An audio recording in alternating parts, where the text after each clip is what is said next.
Kongwe. Yahweh, Yahweh, batela Nikombo. Yahweh, Yahweh, benisa Nikongwe. Yahweh, Yahweh, batela Nikombo.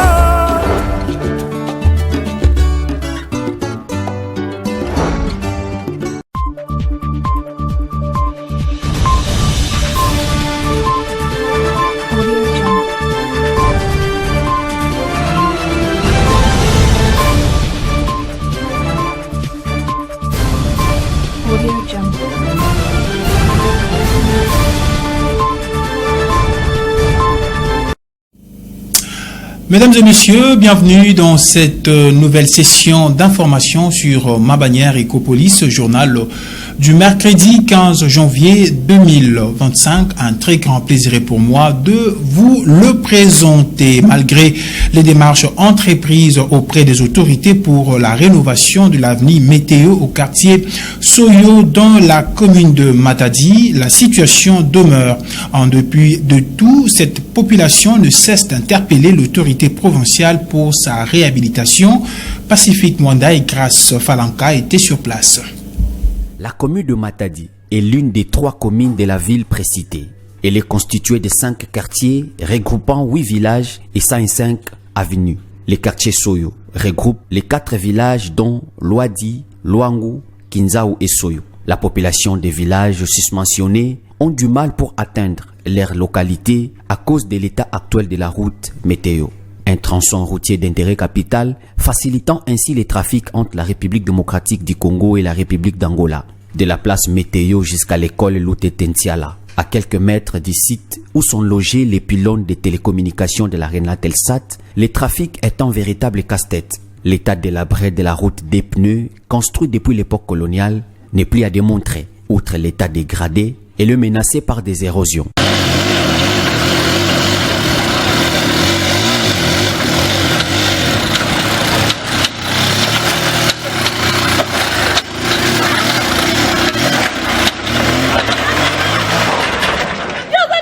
La population trouvée sur place s'est exprimée à travers notre micro, les habitants des Soyo Village y compris. Je suis prêt à affronter cette montagne en dépit des risques. Cette route est vraiment impraticable. Que l'État congolais nous vienne en aide. Le carburant, de spaghettis, la farine de maïs, tels sont les produits qui proviennent de l'Angola. Et c'est cette route qui facilite ces trafics. Nous souffrons vraiment. Pour les transports de marchandises, c'est un casse-tête. De la place Météo jusqu'au sommet, on est obligé de transporter la marchandise sur la tête. Surtout si tu n'as pas prévu d'autres frais.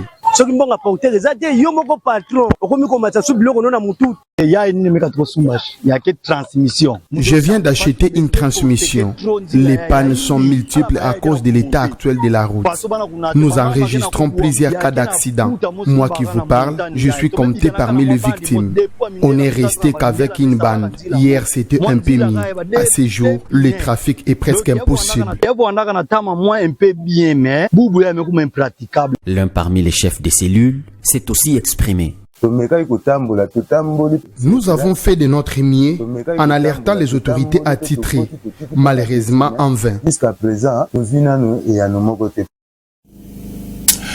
Autre chose, mesdames et messieurs, jugé en procédure de flagrance, la justice militaire a condamné le mardi 14 janvier 2025 à la peine de mort le présumé Koulouna répondant au nom de Issa Bola Lango qui a amputé la main droite d'un jeune homme à coups de machette dans la commune de Lemba.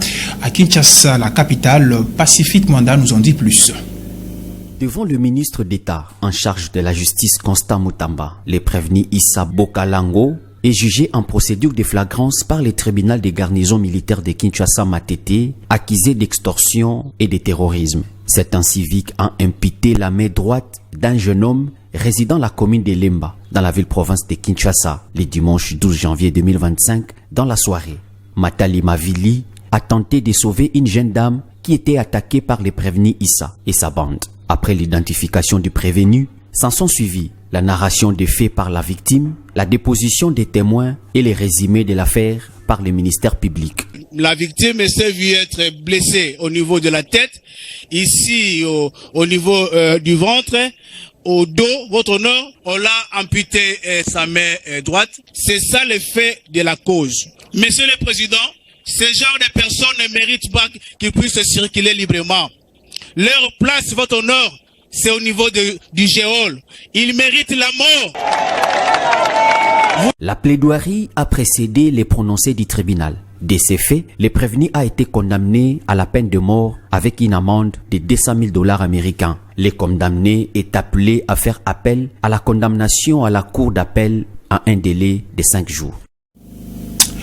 Et puis l'opération Caterpillar, on en parle dans ces journaux. Lors de son passage à la radio onusienne, le ministre de la Communication et Médias, porte-parole du gouvernement, Patrick Muyaya, a dénoncé la stratégie du Rwanda qui utilise les réseaux sociaux pour la désinformation.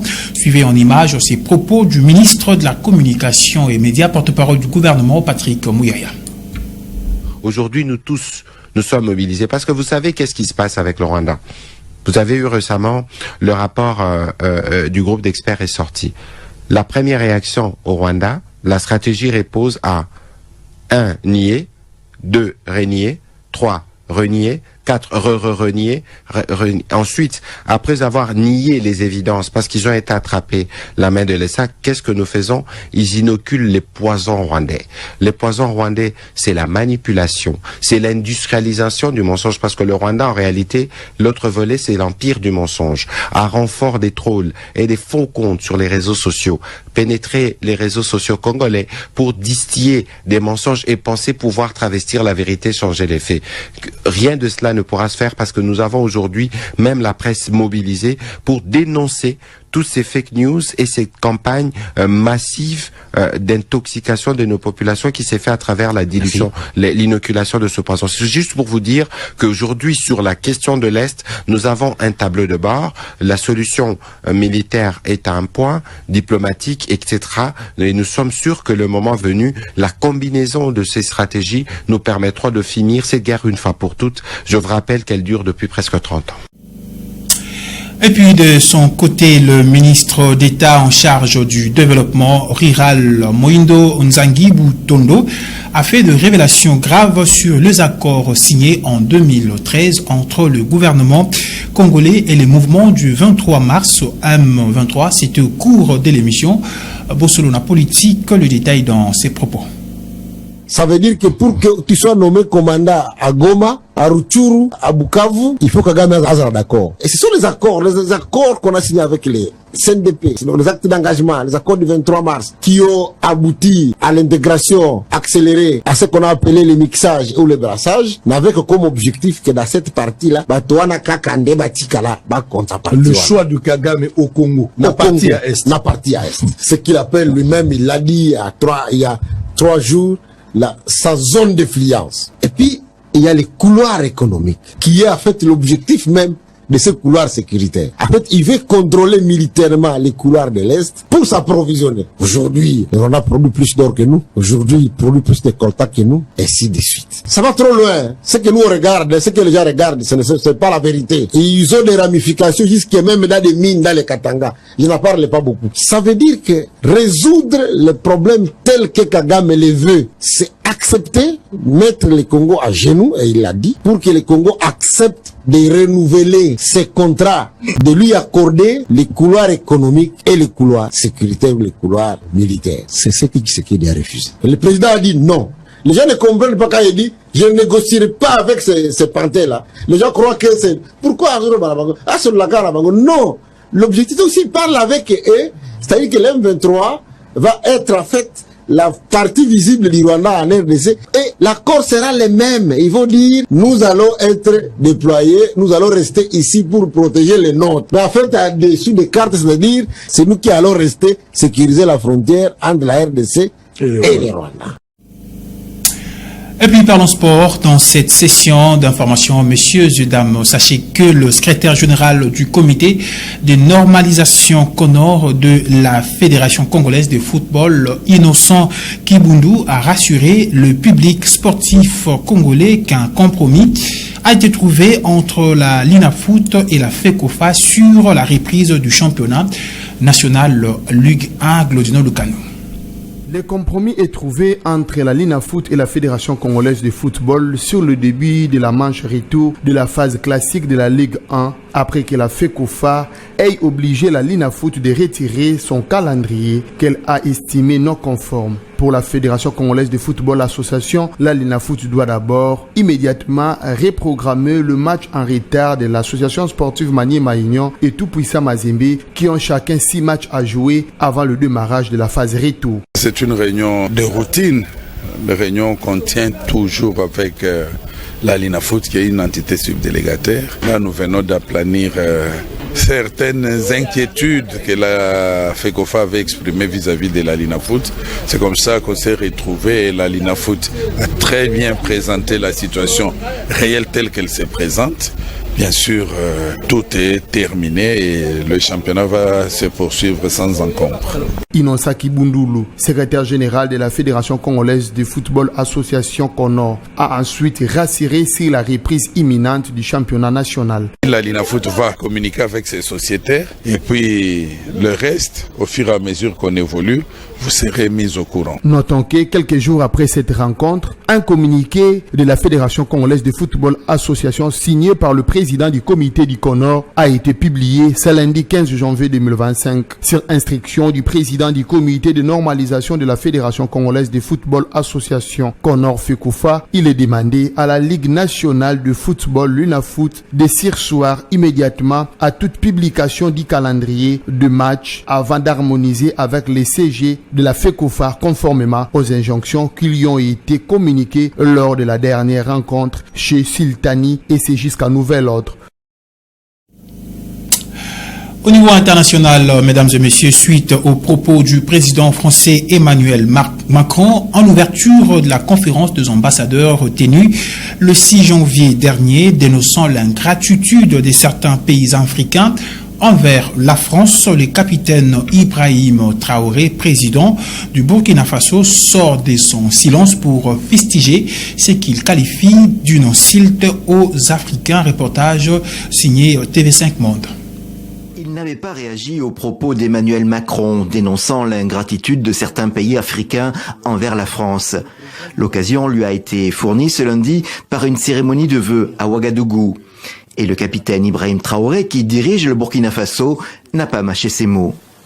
Il y a une partie qui a retenu mon attention, là où il parlait d'ingratitude. Et que l'ingratitude est une maladie non transmissible aux humains. Lui, il est humain, notre ingratitude n'est pas transmissible à lui. Voilà comment ce monsieur voit l'Afrique, voit les Africains. Nous ne sommes pas des humains à ses yeux. Les relations entre le Burkina Faso et la France se sont dégradées depuis la prise de pouvoir de ce capitaine en septembre 2022. Avec le Mali et le Niger, les 3 gouvernements issus de coups d'État ont rompu la coopération militaire avec la France et obtenu le départ des soldats français présents sur leur sol. Depuis, les relations sont au plus froid. S'il n'est pas athée et qu'il prie, à chaque matin qu'il se réveille et qu'il prie, il devrait aussi prier les Africains. Parce que c'est grâce à nos ancêtres qu'il existe aujourd'hui une France. Voilà, mesdames et messieurs, je ne serai pas... Début janvier, Emmanuel Macron avait affirmé que certains pays africains avaient, je cite, oublié de dire merci après l'intervention militaire française au Sahel. Mais les résultats ont été limités et une vague de rejet de l'armée française a commencé en 2022. Après le Burkina Faso, le Mali et le Niger, c'est le Tchad et le Sénégal, puis la Côte d'Ivoire qui ont demandé son départ. Et voilà, c'est la fin de cette session d'information. Merci à vous, mesdames et messieurs, de l'avoir suivi et surtout bonne suite des programmes sur nos antennes. D'ici là, portez-vous bien et ne zappez pas.